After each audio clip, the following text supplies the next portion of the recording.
상황이 지속된 지가 횟수로 2년을 맞이했습니다. 근데 실제적인 시간을 따져보면 1년이 조금 넘는 시간이죠. 근데 만약 여러분 이 코로나 상황이 2년, 3년 이렇게 더 간다라고 생각을 해보시기 바랍니다. 그나마 원래 이제 백신이 이제 접종이 되고 하면 올 연말 되면 그래도 좀 누그러질 것이다라는 이제 희망이 있지 않습니까? 근데 이런 상황이 3년, 4년, 5년 이렇게 지속된다고 하면 우리가 얼마나 낙심되겠습니까? 근데 지금 오늘 이 본문의 말씀, 사건이 일어난 이 상황, 유대 상황을 보면요, 지금 우리와는 비교할 수 없는 그런 힘든 상황에 있었습니다. 그들은 나라 자체를 잃어버렸습니다. 나라의 주권을 잃어버린 상황이라는 것이죠. 그리고 하나님의 말씀이 들리지 않는 적이 그것이 벌써 400년이 지났습니다. 그 이전까지는 나라가 어려움에 처할 때마다 하나님께서 선지자들을 보내셔서 그들이 어떻게 돌이켜야 할지에 대한 하나님의 말씀을 주셨습니다. 그런데 400년이나 지금 하나님의 말씀이 전혀 들리지 않는 상황입니다. 여러분 부부싸움 해보셨죠? 부부싸움 하면 어떠세요? 하루 이틀 말하지 않는 그런 부부들 계십니까? 답답해서 못 살 것 같은데요. 일주일 다 같은 공간에서 생활하면서도 일주일 말을 안 한다고 한번 생각해 보시기 바랍니다. 아니 한 달 전혀 말을 안 한다고 생각해 보시기 바랍니다. 얼마나 답답하겠습니까? 지옥이겠죠, 지옥. 근데 하나님의 백성들이 하나님의 음성을 듣지 못한 것이 벌써 400년이 되었습니다. 그리고 나라는 주권을 잃어버려서 이제 더 이상 회복의 기미가 보이지 않는 그런 상황에 있었습니다. 얼마나 힘든 그런 시간이었겠습니까? 이런 고통의 시간에 새로운 나라, 새로운 시대가 펼쳐질 것이라는 이 희망의 메시지를 전한 사람이 바로 세례 요한이었습니다. 당시 사람들, 당시 시대적 배경을 보면요, 로마의 오랜 지배로 인하여서 많은 사람들의 그 마음속에서 이제는 우리가 독립하게 될 것이다 라는 이런 소망과 희망이 사라져가는 그런 시대였습니다. 로마의 모습을 보면 시간이 갈수록 강력한 군대의 모습을 갖추면서 이제는 전 세계를 지배하는 강력한 제국이 되어버렸습니다. 여러분 우리 일제강점기 때 기억나시죠? 이야기들을 우리가 많이 듣는데 처음에는 항의를 했던 많은 그런 민족 지도자들이 나중에 친일로 바뀌는 그런 많은 일들이 있었습니다. 왜 그랬습니까? 대표적으로 무정이라는 그런 소설을 쓴 한국 최초의 근현대 장편 소설인 무정을 쓴 이광수 씨도 보면 처음부터 그렇게 변절을 하지 않았습니다. 언젠가는 독립이 되겠지라고 생각하면서 끝없이 투쟁을 하고 있지만 갈수록 이 일본이라는 제국은 넘을 수 없는 벽처럼 느껴지기 시작했습니다. 급기야는 이 미국이라는 엄청난 나라를 공격하는 그런 모습을 보입니다. 군사적으로나 경제적으로 이 일본이라는 이 제국이 이제는 더 이상 우리를 일본이라는 제국이 너무나 강력하게 모였기 때문에 독립을 꿈을 꿀 수 없는 그런 상황이 되다 보니까 많은 변절자들이 생겼다라는 이야기를 우리가 듣게 되었습니다. 사람들은 희망이 보이지 않으면 절망을 하게 되죠. 아마도 세례 요한이 등장할 이 당시의 이스라엘 상황이 바로 그런 시대였습니다. 그런 시대 속에서 메시아를 통한 이 새로운 시대의 도래를 알린 사람이 바로 세례 요한이었습니다. 이 세례 요한은 주의 길을 얘기하러 온 사람이었습니다. 본문 말씀에 보시면 이사야 선지자의 말씀을 빌어서 광야에서 외치는 자의 소리라 이렇게 불려왔던 사람입니다. 여러분 하나님의 나라가 가까웠다라는 이 메시지를 전했습니다. 2절에 보시면 회개하라 천국이 가까이 왔느니라 하였으니 여러분 어디 많이 듣던 말씀 아닌가요? 누가 이 메시지를 전했죠? 나중에 보시면 예수님께서 이 세례 요한이 전한 이 메시지를 똑같이 전하십니다. 그러면서 광야에 외치는 자의 소리가 있으되 너희는 주의 길을 준비하라. 그가 오실 길을 곧게 하라. 이런 메시지를 광야에서 전했습니다. 여러분, 고대 사회에는 왕이 지배하던 시대잖아요. 근데 이 왕권이 약해지거나 이러면 종종 원정길을 떠났습니다. 그래서 더 많은 이 정복지를 개척함으로 인해서 다시 돌아왔을 때 그의 왕권을 더 견고하게 하는 그런 과정을 거치게 되었습니다. 어떤 왕이 이제 그 정복지를 더 넓히기 위해서 출정을 했습니다. 근데 1년이 지나고 2년이 지났는데도 돌아오지 않습니다. 그가 걸어갔던 그 길은 이제 수풀이 우거지며 길이 없어졌고 또 신하들의 마음은 해이해져 갔습니다. 그때 전령이 오게 되죠. 왕의 귀환을 알리는 그런 전령이 오게 됩니다. 그러면 온 나라가 어떻게 되겠습니까? 그 다시 돌아오는 전리품들을, 수많은 전리품들을 가지고 돌아오는 그 왕을 맞이할 준비를 하지 않습니까? 바로 그 역할을 했던 사람이 바로 이 요한이었습니다. 근데 이 요한은 외적인 조건만을 보면 사실은 별 볼 일 없는 사람처럼 보이는 사람이었습니다. 하지만 참 희한하게 유대에 사는 수많은 사람들이 이 요한에게 몰려왔습니다. 일반 평민들은 말할 것도 없이요. 누가복음에 보시면 세리들도 그를 찾아왔고 또 군인들도 그를 찾아왔고 오늘 또 본문에 보면요. 바리새인들과 많은 종교 지도자들도 세례 요한에게 세례를 받기 위해서 나와왔다는 그런 모습을 봅니다. 이 세례 요한은 엘리야와도 비교를 하게 되는데요. 오늘 말씀해 보시면 그의 어떤 복장을 이야기하고 있지 않습니까? 낙타털 옷을 입고 허리에 가죽띠를 띠었다라고 하는데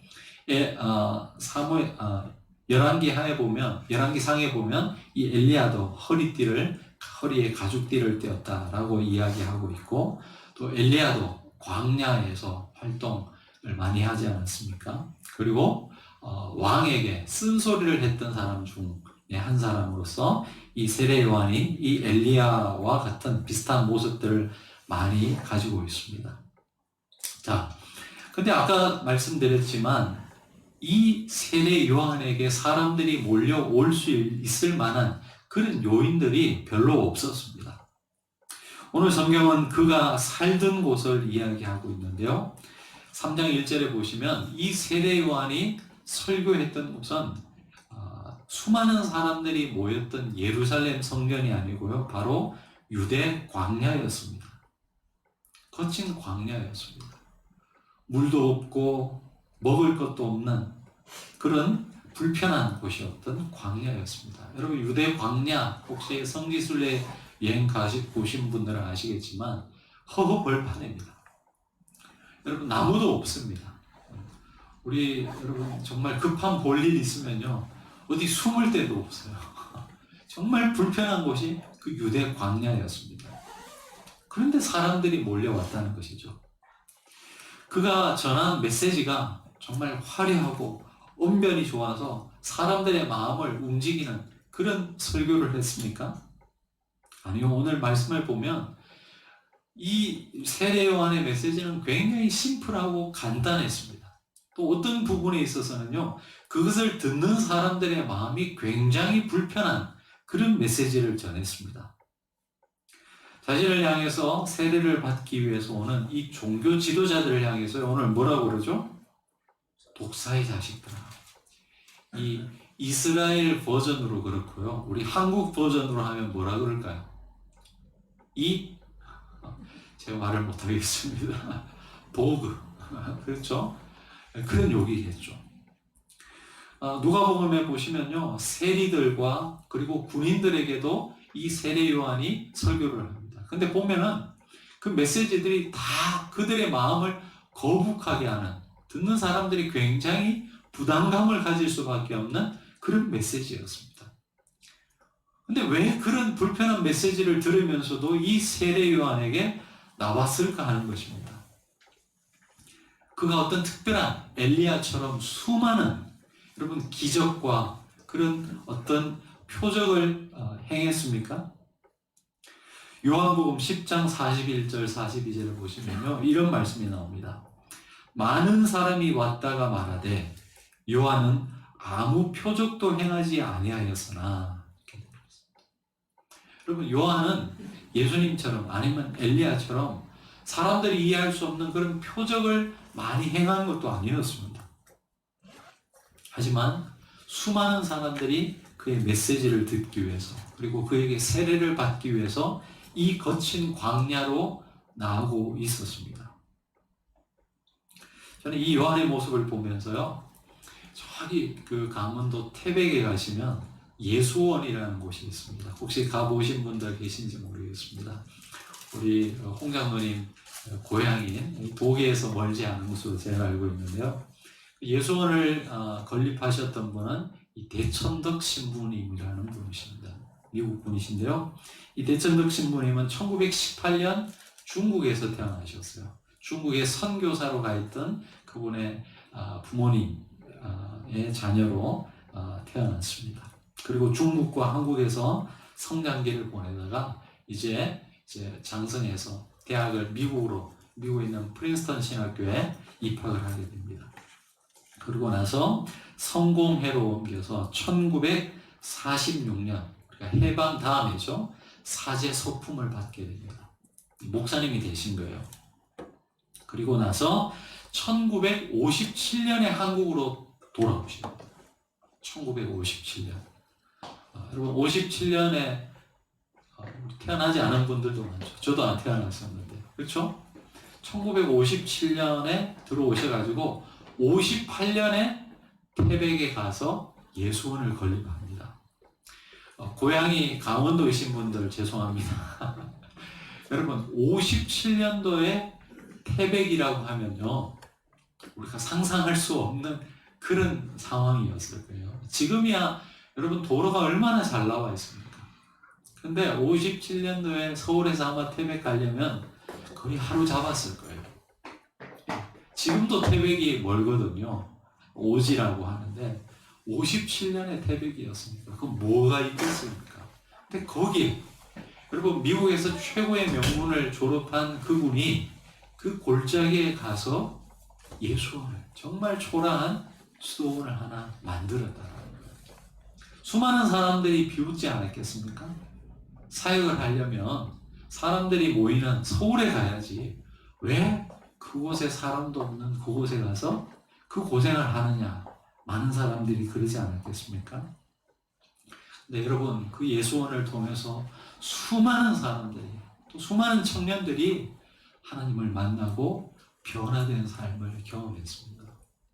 저도 대학 다닐 때 한 2번 정도 예수원을 가봤는데요. 여러분, 가면 일반 기도원처럼 정말 나무 뿌리 잡고 소나무 캐듯이 울부짖는 그런 기도를 절대 못하게 합니다. 거기는 침묵이 굉장히 중요해요. 그래서 가면요, 그냥 침묵으로 있고 또 노동을 해야 됩니다. 뭐 별것도 없어요. 그런데 그 예수원을 통해서 수많은 사람들이 마음의 치유를 받고 하나님을 만나는 그런 성지와 같은 곳이 되었습니다. 여러분, 마치 요한도 비슷한 것 같았습니다. 여러분, 그 볼품 없는 사람, 그리고 그 거친 광야에서 수많은 사람들이 뭔가를 느꼈기 때문에 그 요한을 찾아갔겠죠. 예루살렘에 살던 대제사장들과 바리새인들에게서는 느낄 수 없었던 그 무엇인가를 보시죠. 그것이 무엇이었겠습니까? 무엇이 사람들로 하여금 세례 요한에게, 그 광야에 살던 세례 요한에게 나아가게끔 했을까요? 오늘 성경 말씀을 보면요, 특이하게도 그가 살던 곳, 그리고 그의 옷차림, 그가 먹던 음식에 대해서 성경은 우리에게 알려주고 있습니다. 우리 4절의 말씀을 같이 한번 읽어보시겠습니다. 3장 4절의 말씀 시작. 요한은 낙타털 옷을 입고 허리에 가죽띠를 띠고 음식은 메뚜기와 석청이었더라. 네, 요한은 낙타털 옷을 입고 허리에 가죽띠를 띠고 음식은 메뚜기와 석청이었더라. 여러분, 메뚜기가 많았겠습니까? 석청이 늘렸겠습니까? 광야에서 살아간다는 것은 그렇지 않습니다. 저희 이렇게 좀 캠핑이라든지 야생의 생활을 좋아해가지고 그런 관련 영상을 이제 가끔 보는데, 베어 그릴스라는 유명한 영국 사람이 있습니다. 이렇게 야생에 가가지고 며칠을 보내는 그런 이제 프로그램 찍어서 이렇게 올리는 걸 보는데요. 야생 동물을 잡아서 생활을 한다는 것은요, 굉장히 힘든 겁니다.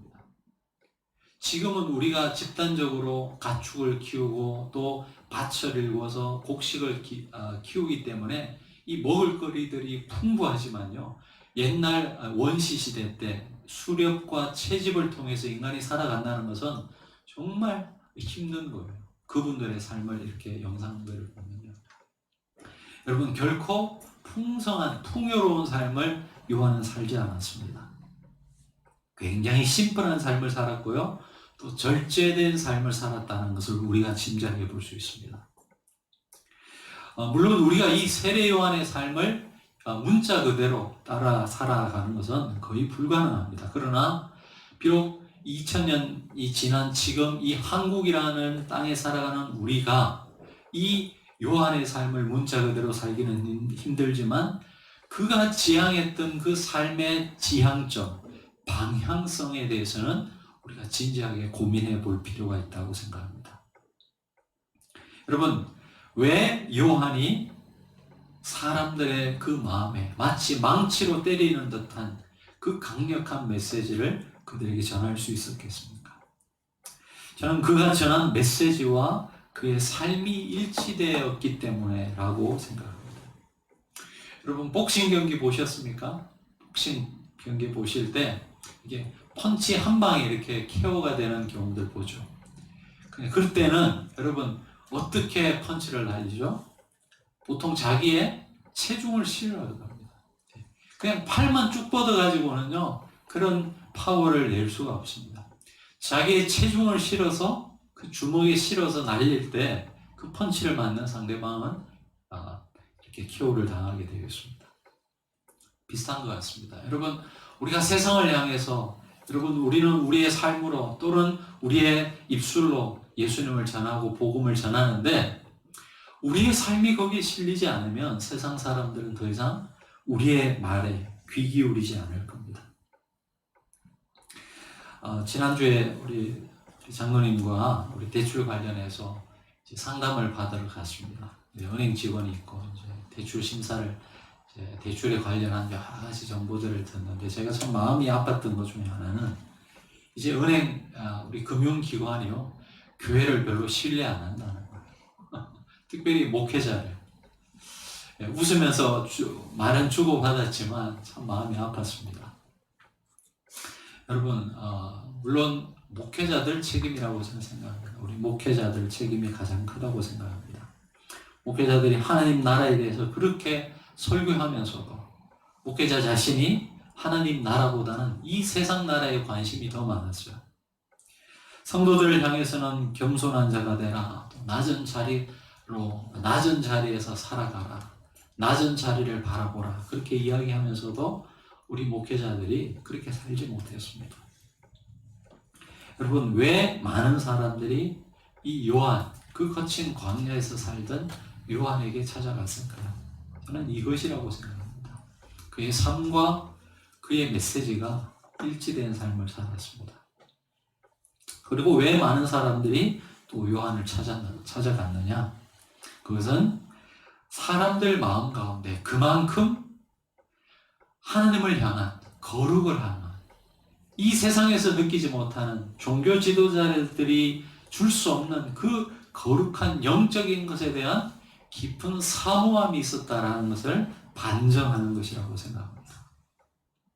여러분, 이 시대는 복음을 정말 전하기 너무 힘든 그런 시대라고 수많은 사람들이 이야기합니다.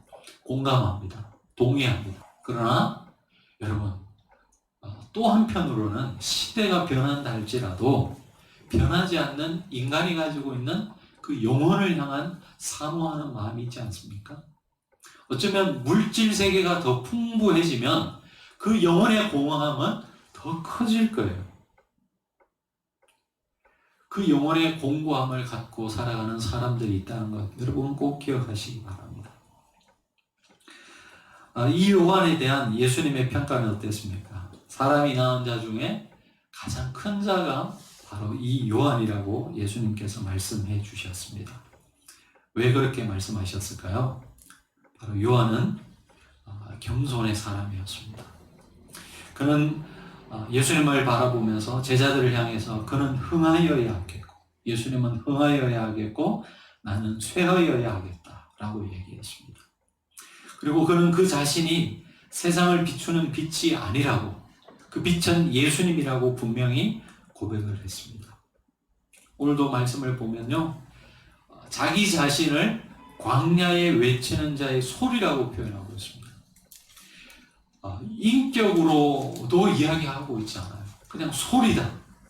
사물처럼 여러분 자신을 그렇게 비인격체 하나님 앞에서 예수님 앞에서 자신을 낮추는 그런 모습을 봅니다.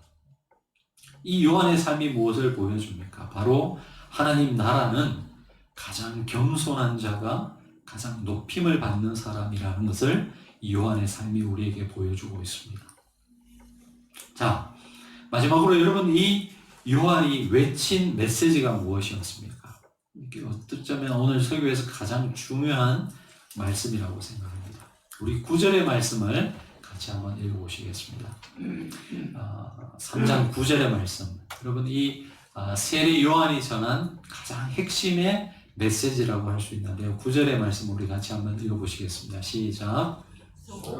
아브라함이 우리 조상이라고 내게 이르노니 하나님이 능히 이 돌들로도 아브라함의 자손이 되게 하시리라. 아멘. 여러분 예수님께서 물론 이제 누가복음에 보시면 세리에게도 설교를 하시고 군병들에게도 설교하시고 하는데 오늘 말씀에 보시면 자신을 찾아온 이 바리새인들을 향하여서 사두개인들을 향하여서 주신 핵심 메시지가 바로 우리가 읽은 이 9절의 말씀입니다. 무슨 말을 하고 있죠? 바로 혈통에 관한 문제를 제시하고 있습니다. 당시 유대인들은 자신들의 혈통을 자랑했습니다. 자신들이 아브라함의 자녀라는 것을 자랑했습니다. 아브라함의 자녀이기 때문에 선택받은 백성이기 때문에 하나님의 사랑을 독점한다고 생각했던 것이죠. 그런데 그들을 향해서 니들이 아브라함의 자녀라고 그걸 결코 자랑하지 말라는 거예요. 하나님은 이 길에 널브러져 있는 돌들로도 아브라함의 자녀를 만들 수 있다는 것을 이야기했던 것이죠. 유대인들이 가지고 있던 이 선민의식이 예수님의 하나님 나라 복음을 가장 가로막고 있었던 그런 사상이었기 때문에 바로 이 세례 요한이 그들을 향해서 이 민족에 대한 문제를 제기하고 있습니다. 여러분 우리 다문화 가정들도 있는데 우리 민족, 혈통, 가정, 그리고 인종, 성 여러분이 선택할 수 있는 것입니까? 아니죠. 그것은 철저히 태어나니까 주어진 것입니다. 내가 어떤 노력을 했거나 내가 선택할 수 있는 선택의 문제가 아니라 철저히 이것은 주어지는 것입니다. 태어나면서.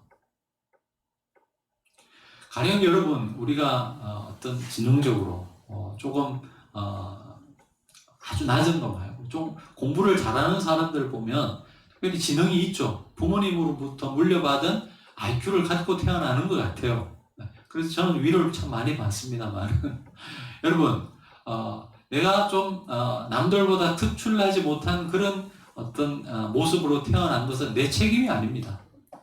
그러나 그것 때문에 늘 패배의식에 빠져서 살아가는 것은 그것은 내 책임이라고 할 수 있는 것은 그것에 대해서는 우리가 부끄러운 모습이라고 생각해야 됩니다. 그러나 우리가 태어나면서 이미 주어진 것에 대해서는 여러분이 결코 부끄러워하거나 숨길 필요는 전혀 없다라는 거예요. 자, 여러분, 유대인들이 자신들이 아브라함의 자녀라는 것을 자랑했습니다. 그러나 그것이 그들의 노력의 산물이었습니까?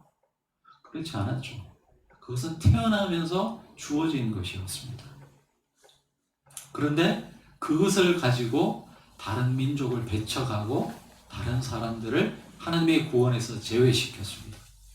근데 그런 그들을 향해서 복음이 던지는 메시지는 무엇입니까? 복음의 핵심 메시지는 모든 생명들이 하나님 안에서 평등하다는 것 아니겠습니까? 그런데 이 선민의식을 가지면 하나님의 이 은혜가 작동할 수 있는 여지가 전혀 없게 된다는 것입니다. 제가 지난주 마이클 샌델 교수의 그 공정하다는 착각이라는 책을 소개시켜 드렸잖아요. 능력주의. 이 자본주의를 지금 지탱하고 있는 중요한 사상 중에 하나가 능력주의라고 했습니다.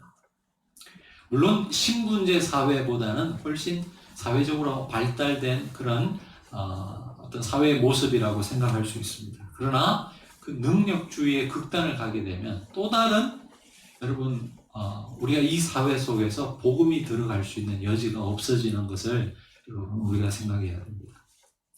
능력주의, 자신이 가진 능력에 의해서 정당하게 평가받는 것은 좋은 것이지만 그 능력에 따라서 나의 모든 것이 결정된다. 내가 잘 사는 것도 내 능력의 결과고 내가 못 사는 것도 내 어떤 능력의 결과라고 생각한다면 하나님의 은혜가 작용할 수 있는 여지가 전혀 없게 되는 것입니다. 여러분 지금 여러분이 삶에 경험하는 여러분의 삶의 모든 조건들이 여러분의 능력만의 결과인가요?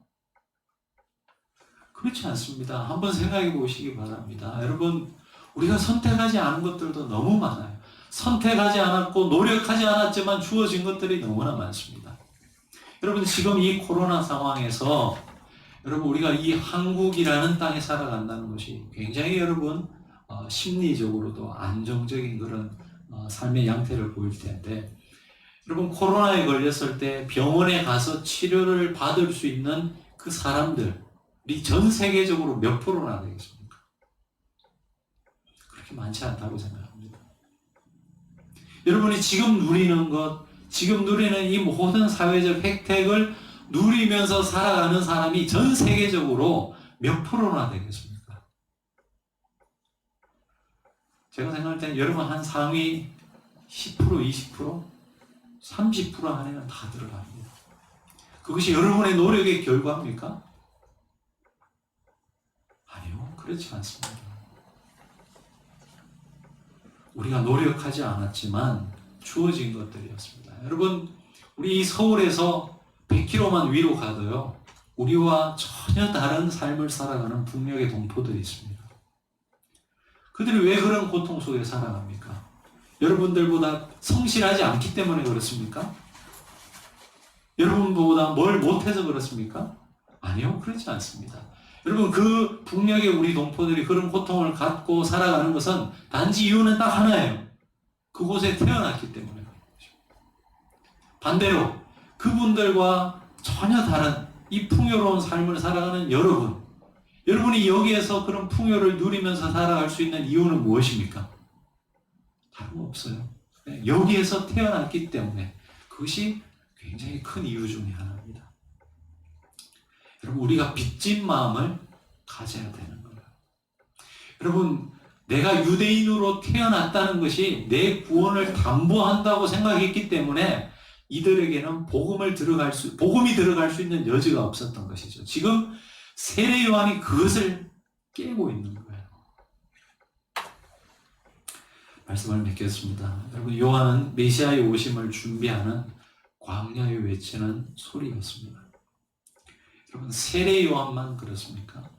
저는 오늘을 사는 저와 여러분, 2021년 한국 땅에 살아가는 그리스도인으로 살아가는 저와 여러분도 이 세례 요한이 행했던 그 역할을 감당하도록 부름받은 하나님의 사람이라고 생각합니다.